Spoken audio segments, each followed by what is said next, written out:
so grateful for your story, Dr. Raimundo. What a gift, seriously. Thank you. It's okay.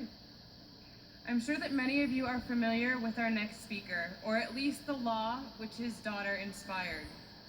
Kurt Kondrick is a former Pittsburgh police officer who is also the father of a beautiful girl named Chloe.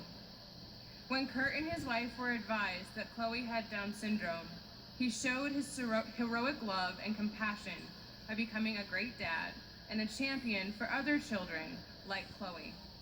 It is due to his advocacy that Chloe's Law was passed in Pennsylvania. Chloe is now a 7th grader who reads at the 7th grade level. Please give a big hand for Kurt Kondrick.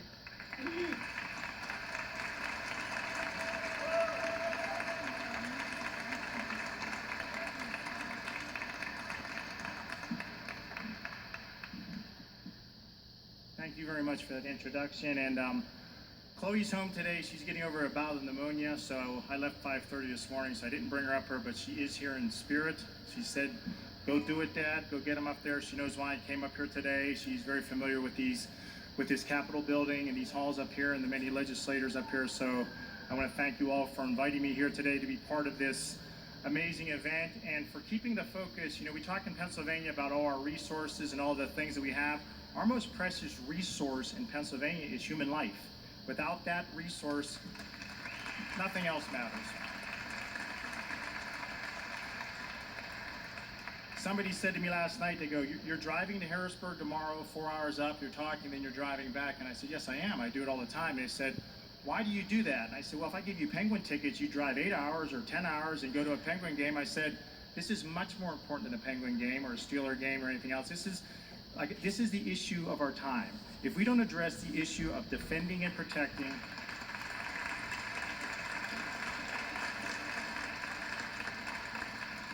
human life, then we as a culture are doomed. It will define the soul of our state, the soul of our nation, and who we are as people." And I want to start, before I start sharing my story, with a quote from Dietrich Bonhoeffer, one of my favorite people in history. "Silence in the face of evil is itself evil. God will not hold us guiltless. Not to speak is to speak. Not to act is to act." And Dietrich Bonhoeffer was martyred during the Second World War in the concentration camps by being a voice and defending those who are being taken away. So as we are here today, that's what we are doing. We are being a voice for those who don't have a voice for our most vulnerable citizens, our most vulnerable people who deserve to have us stand up for them and to champion them. So to share with you, in 2002, my wife was pregnant with we knew we were having a girl. I'm one of those people when the doctors offer do you want to know what you're having? I said, "Yes, I do." So we knew we were having a girl. We'd already named her Chloe. My 4-year-old son, Nolan, was already talking to her in the womb. And so we knew we were having a girl. My wife and I were 40 years old at the time. So throughout the pregnancy, we were under constant pressure to have prenatal tests. And at the time, I was a police officer. I served as a police officer for 20 years, and I kept saying, "Well, why are you pressuring us to have tests?" And they said, "Well, you're high risk." We were told you're at high risk for having a child with Down syndrome. Now I'm going to stop there for a second. What does risk connotate? Risk connotates danger, doom, gloom. It's not a pleasant word. So we were high risk for having a child with Down syndrome. I thank God we had a child with Down syndrome, by the way. There's no greater gift than we've had than this child with Down syndrome. But my wife and I are very strong Christians, so we refused the test. We said we're having Chloe no matter what. This is our daughter. We've already named her, by the way. We let the doctors know that. So that was it. We were told that. So the pressure continued. And they talked about Down syndrome. They talked about disabilities. And I've come to the conclusion, first of all, we're all disabled. I tell people, if I want to see somebody disabled, I just go to the mirror. Everybody in this room is disabled. Everybody in this country is disabled. Everybody is one car accident, one illness away from becoming totally disabled. I've told elected officials, if you live long enough, somebody will change your diapers one day. That's just the circle of life. And so we are all disabled. And when we start judging and when we start identifying, targeting, and terminating people prenatally because we have decided they don't meet our cultural mandate for perfection and are judging that way, if we can do it prenatally, let's just do it postnatally.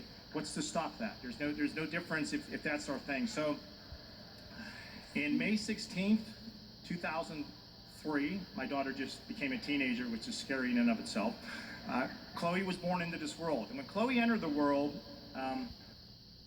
looked at her, she aspirated, so he took her to the side and he was clearing her throat, and he kept looking at my wife and I kept saying, "Is Chloe okay?" And he was like, yeah, I think so. Then finally he walked over with his mask on. He said, "I want to tell you, your daughter has characteristics of Down syndrome." And I said, okay. I didn't know what, I was just a cop at the time. I said, "Okay, is she okay?" He was like, "Yeah, she's okay." And I said to the doctor, I said, "Well, can I hold her?" And it was amazing to me that he was almost taken back by the fact I wanted to hold her. He said, "Oh, you want to hold her?" I said, "Yes, bring her over to me." So he brought Chloe over to me, and I held her, and she had beautiful eyes and beautiful face. And I said to the doctor, I said, "My daughter, okay, she has Down syndrome, we'll figure that out, but she's my daughter." I said, "She's beautiful." I said, "Take a look at her." And he did. And it was right then I really did feel God calling me to change my life, to move on from what I was doing as a police officer. And as a police officer, my job was always to defend and protect. That was my sworn oath. And after Chloe's birth, talking to parents, talking to families, I began to find out that 90%, close to 90%, it differs in different places, but families who receive a prenatal Down syndrome diagnosis choose to terminate the child. And I'll be honest with you, I was aghast by it. It's absolute insanity. I tell people, I said, if my daughter was a fish or a rat or a wild flower or an insect who was at a 90% termination rate, there'd be federal law protecting her under the Endangered Species Act. She would, if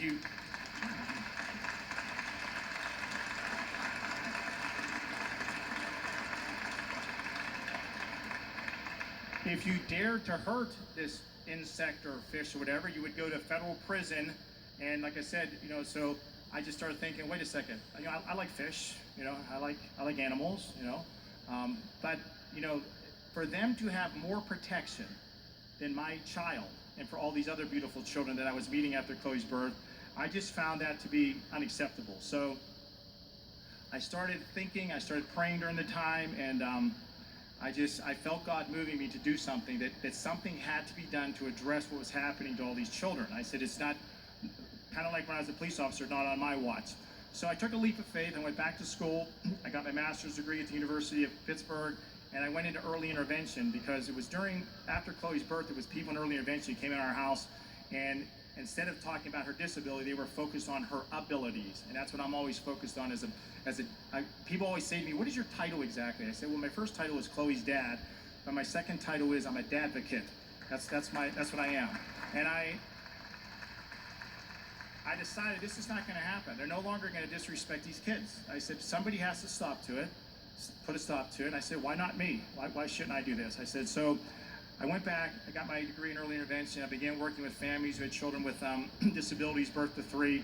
And something I also want to challenge the pro-life community and challenge our elected officials, who I thank very much for coming out today, is to be pro-life is not just to be pro-birth. I am very pro-birth and I'm very pro-prenatal, but to be pro-life is also to support and advocate for and defend supports and services that allow families like my own and other families that when they have a child with, my child's not to say with differing needs, different abilities, to thrive. Like I said, like early intervention, special ed, other services.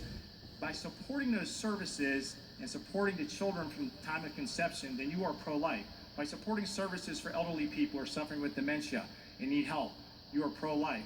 By supporting a woman who's in a domestic violence shelter and needs support and help, you're pro-life. By supporting somebody who's having a nervous breakdown, suffering with mental health and stress and can't deal with life, if you cut those services and you don't fund them properly and you don't help those human beings, then we as a pro-life community are not really being pro-life. And I think that's something we need to really focus on as we move forward in making headways in what we're doing in the pro-life community.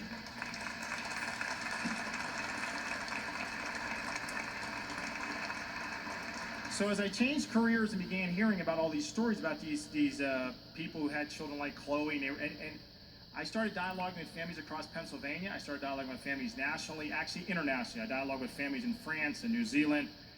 I did not come across one family that told me that after they had a prenatal diagnosis that they were told it's going to be okay, that they were told there's lots of services for these kids, that they were told to keep the child. It was almost assumed like they had a malignant tumor, and once the diagnosis came in, it was assumed they would eradicate the tumor.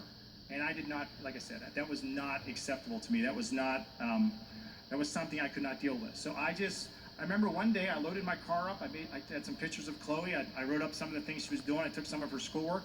I drove to the Capitol. I remember parking in the parking lot here, came up here. I dressed up nice. My wife picks my clothes out. I don't match clothes well. I came up here and I just started knocking on doors. I started going to legislators and said, "Hi, I'm Kurt Conrad. I'd like to tell you about my daughter." And that's what I did. I just started meeting people and pouring it out, and I'd get in my car and drive home. And a couple of weeks later, I'd get up and do it again. I just kept doing it, and I kept planting these seeds, and I knew there was a reason I was doing that. It was seed planting. I knew it was going to lead to something bigger. And so, as I was doing that, and I was gathering all this information, I thought, the time has come for us in Pennsylvania to have a law that when a mother and a family has a child born with Down syndrome, or gets a prenatal diagnosis of Down syndrome, instead of being told to terminate that child, once again being a pro-life person, they need to be told about early intervention, about inclusion, about abilities, about all the wonderful and magical things that these children would do. You know, I was a city cop for 20 years. I've seen lots of blood and guts, had people try to kill me, and you know, it's amazing. I look at my daughter. Now, my daughter has Down syndrome. So what?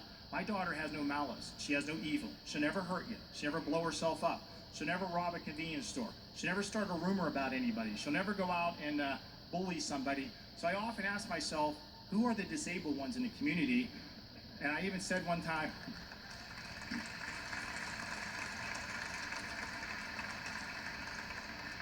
sometime, I've come to the conclusion that Adam and Eve had Down syndrome until the devil came up and stole the chromosome. And from there on out, their eyes were open to all the insanity of the world, and they wanted all of it, and we know the rest of the story. So every once in a while, God sends through these children with Down syndrome to remind us of how Eden would have looked and how we as human beings should have looked as far as the way we treat each other.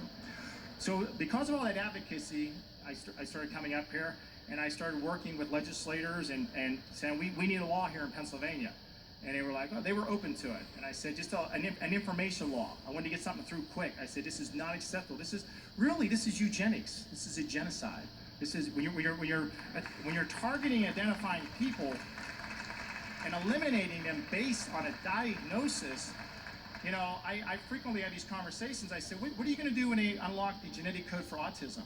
How about the genetic code for depression? How about the genetic code for baldness or for being short? I mean, you know, the list goes on and on. It's Margaret Sanger's ultimate dream to be able to eliminate everybody who she used to coin as worthless weeds and get rid of them. So as prenatal testing advances, this is an issue that all of us need to be very aware of and cognizant of. That there's other people. It's the old saying, first they came for the kids with Down syndrome, they'll be coming for everybody eventually because they don't meet the mandates. So it's important that we address this. So in 2014, after much advocacy and work up here, the state Senate up here by a vote of 50-0, and the state House by a vote of 196-4 passed the Down Syndrome Prenatal Education Act. It was an education act. We ran it through the education to get it unanimous, and it was dubbed Chloe's Law. And my daughter had the honor of sitting with Governor Corbett at the time and signing the law here at the Pennsylvania Capitol. So it was just, I remember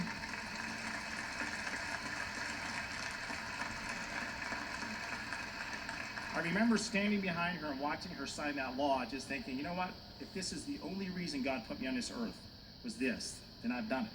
I'm here. But obviously, that wasn't the only reason, because I'm still here today.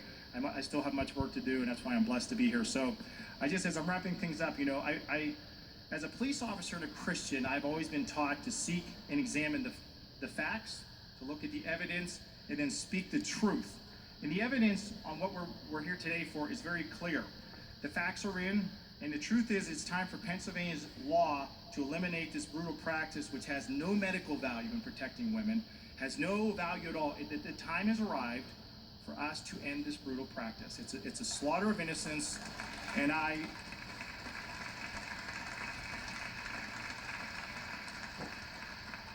if we do not raise our voices and address this, if we do not address this issue, and as human beings,